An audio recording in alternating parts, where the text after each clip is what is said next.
Welcome to the weightlifting platform, where everyone in Tashkent seems to think my name is, hey, good lift. The weightlifting platform is brought to you by the Panamerican Weightlifting Federation. I'm your host, Richard Mason. On this week's show, we're going to talk to an athlete who lost 6 kilos over about 6 weeks to try and keep her Tokyo dream alive. Also, good to know, we'll talk about some of the history of what's happened here in Tashkent with the IWF. And our tip of the week, what happens the 24 hours before you lift?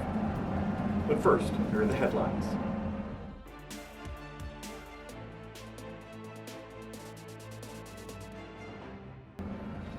Lifting is underway here at the World Senior Championships in Tashkent, Uzbekistan. Although the latest variant of the coronavirus closed the country's borders to some nations, over 180 women and 240 men are scheduled to compete here for medals. At all World Championships, there are 9 medals handed out per session: bronze, silver, and gold in snatch, clean, and jerk in total. But this time there are 3 more. The event is doubling as the repositioned Commonwealth Championships. That event is important as the gold medalist in each category automatically qualifies for the Commonwealth Games in Birmingham, England next July. Who is here in Tashkent? As we know, China opted out, but on the men's side, 6 countries sent full teams of 10 athletes: Colombia, Georgia, Iran, Sri Lanka, Russian Weightlifting Federation, and the host, Uzbekistan. On the women's side, only India sent a full team of 10, no doubt positioning itself to grab as many berths for Birmingham as possible. Russian Weightlifting Federation and Sri Lanka have 9 each, with the Republic of Korea sending 8. The action will be streamed live via the IWF, and you can watch for daily summaries on IWF.sport. The last lift is on the 17th of December. And those are today's headlines. Now, good to know.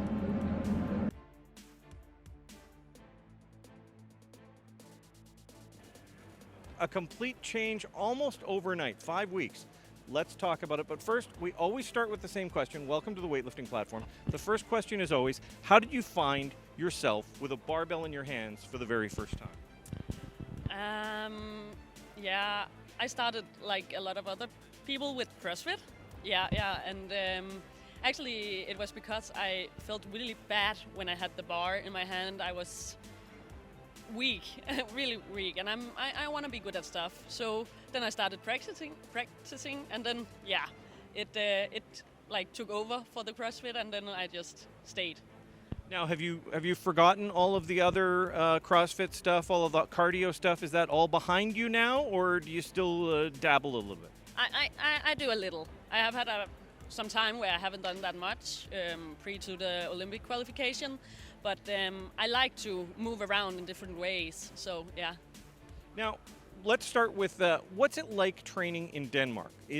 Does everybody gather around like a national sports center and everybody's all there at the same time? Or are you all working on your own in your own little platform with your own little world?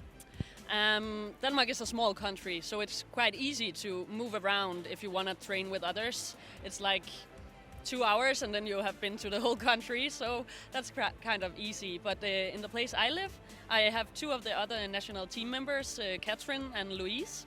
And we train together more or less every single day, so that's nice, yeah.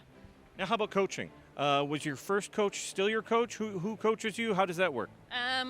I have Frank, who is here as well as my normal coach. And then I actually get my program from Travis Mash from the America.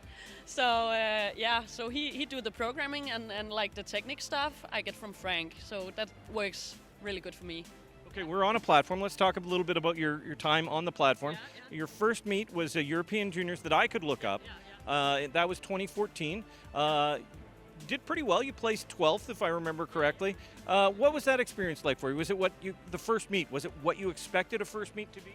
At that time, I was so unexperienced, and it was my nerves was crazy. They were crazy. So it wasn't really crazy good experience. It was nice to get out there, but as I went on, it have been much better. So now it's much better than it was back then. Yeah. Now we fast forward about 4 years, and your next European Championships, the next event that I could find for you, you also placed 12th. You had 14 more kilos on the bar, and you've got tougher competition because now it's seniors. Yeah. Are you the kind of person that was disappointed that you're still 12th, or are you the kind of person that was happy that you lifted 14 more kilos?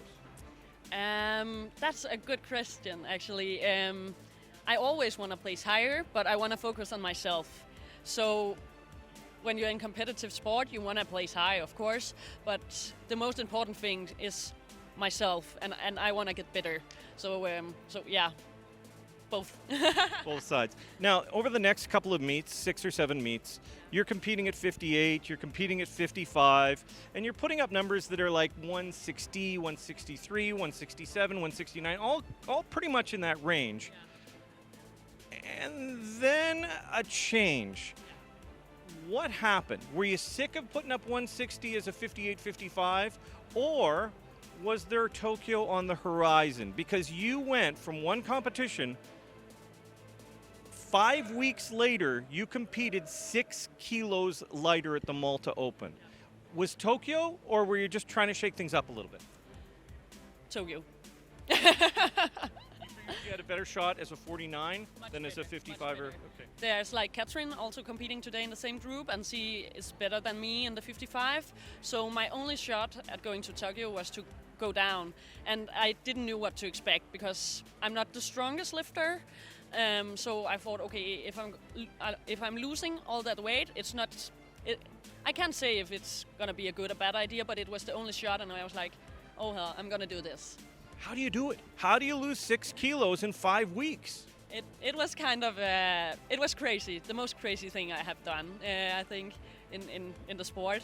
I went straight away afterwards. I was like, okay, I'm gonna eat like 100 calories a day, and then I did a lot of cardio as well. So I had like 3 trainings a day, 2 of them like cardio and 1 like strength, and yeah, and then I went to the sauna before, and yeah. Now you made it to the Malta Open, you snatched 70, but you didn't get a clean and jerk.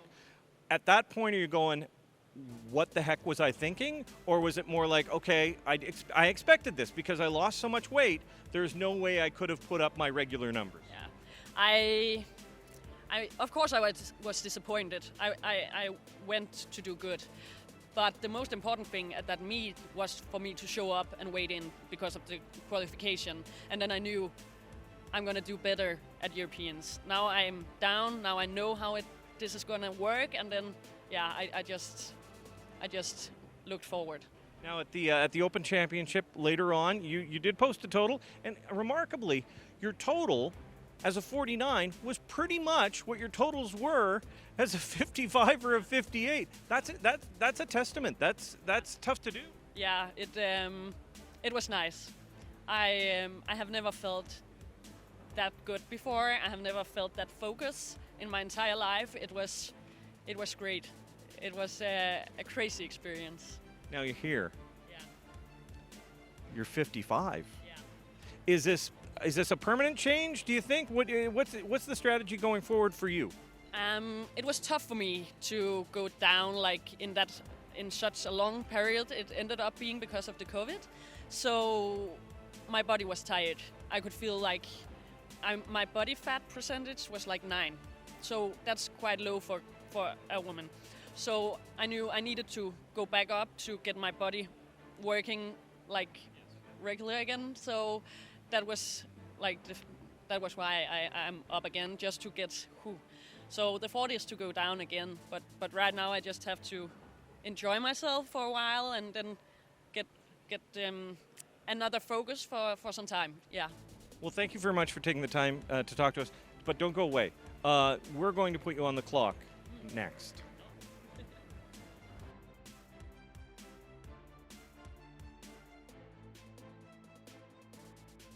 We have Sandra Jensen here. We're going to do the On the Clock segment. Now, I don't know if you've ever seen this, but we're going to ask you some normal questions. We're going to ask you some silly questions. We're all going to ask you all sorts of crazy questions, but you've got the pressure of a 1-minute clock.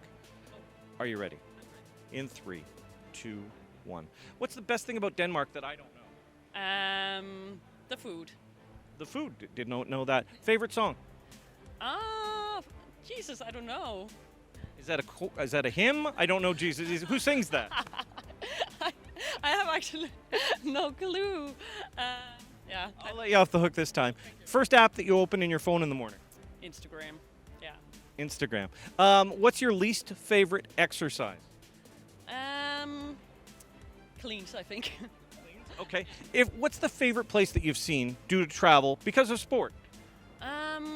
Rome. If you weren't a weightlifter, what kind of athlete, what sport would you be participating in? Bobsled.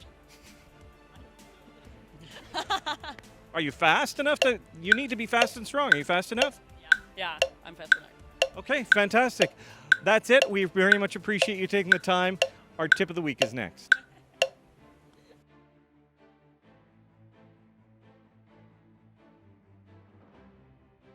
Okay, the time now for our tip of the week. And since we don't really have anything planned, we're in Tash Camp, we're having fun, we figured we'd do this on the fly. So we've asked one of the lifters in the last session, the women's 55B, Katrin Brun of Denmark, to help us out and take us through the 24 hours before your competition. For other athletes that want to know, what happens with you the day before? Do you have a full meal, a night's sleep? What would you pass on that works for you for other athletes? I think one of the most important things to me is to keep it simple and to keep it as close to what I regularly do before a heavy session. So for me, I have a lighter training session in the morning and eat something in the middle of the day. Usually I don't cut weight, but I still have to pay attention to what I put into my body the day before.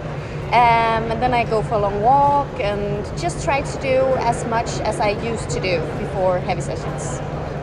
Now, none of my business. You may want to answer this. Any superstitions? Anything that you always make sure that you put the right sock on before the left, or lucky belt, or anything like that? No, not at all.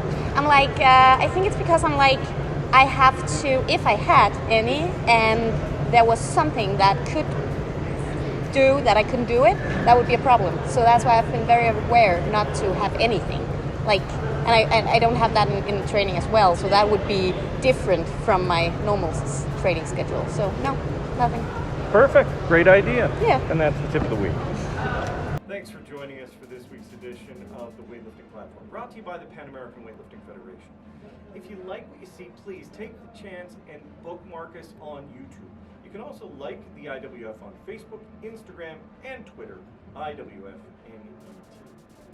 I'm Richard Mason. Good lifting.